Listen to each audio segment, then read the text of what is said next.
Back, Marissa and Joe. The debate is completed. It was great. It was fun. We had a great time watching it. It got pretty spicy there, especially at the beginning. Lots of name calling to open with, which was kind of surprising.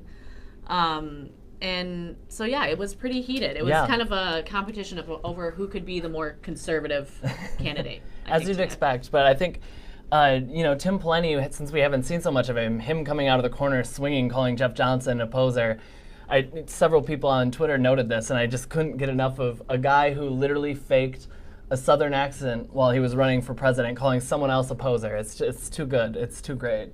Yeah, someone who's been shilling for big banks on Wall Street for the last 5 years, coming back to Minnesota and calling someone else a poser. Yeah, interesting.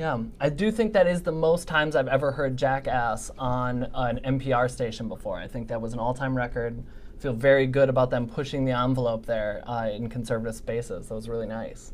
Yeah. I think another highlight there was something that we've come to expect after seeing, Tim Pawlenty trying to step back and step forward into his Trump love there, though, was like a solid 10 minutes of who loves Trump the most. Yeah, a lot of battling over who loves Trump more. But I think kind of at the end of that, they might be arguing over who was more insulting to Trump.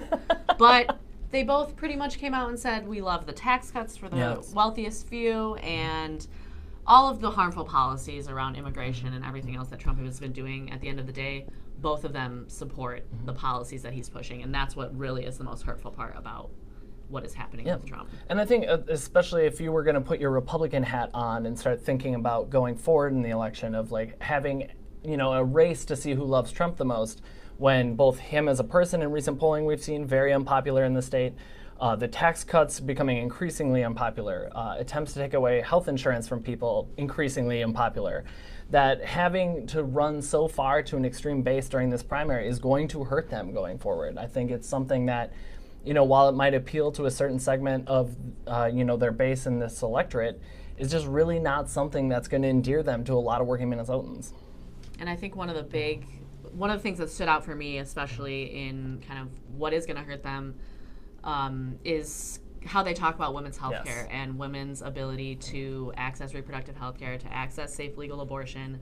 Both Pawlenty and Johnson have made it very clear that if either of them were elected governor, they are going to absolutely attempt to take away a woman's ability to access safe legal abortion and the reproductive health care that we need that is affordable as well. And so that's really one of the scariest parts on a personal level. I know for a lot of women who are thinking about this election, who are going to be going out and voting, that is a very personal issue for us, and it's something that they've made their positions very clear on, and in another way that lines up very closely with Trump.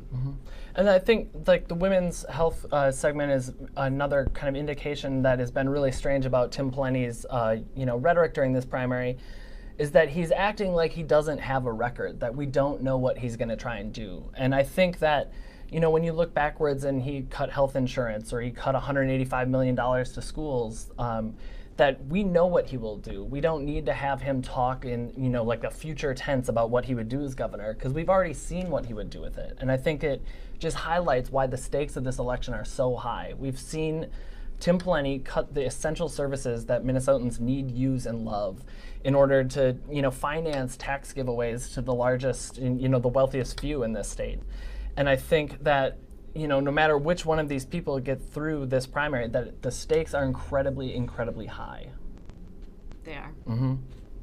So when we're, as we go through, there's another debate coming on Sunday. We're trying out this live video thing. We'll see how that goes for us.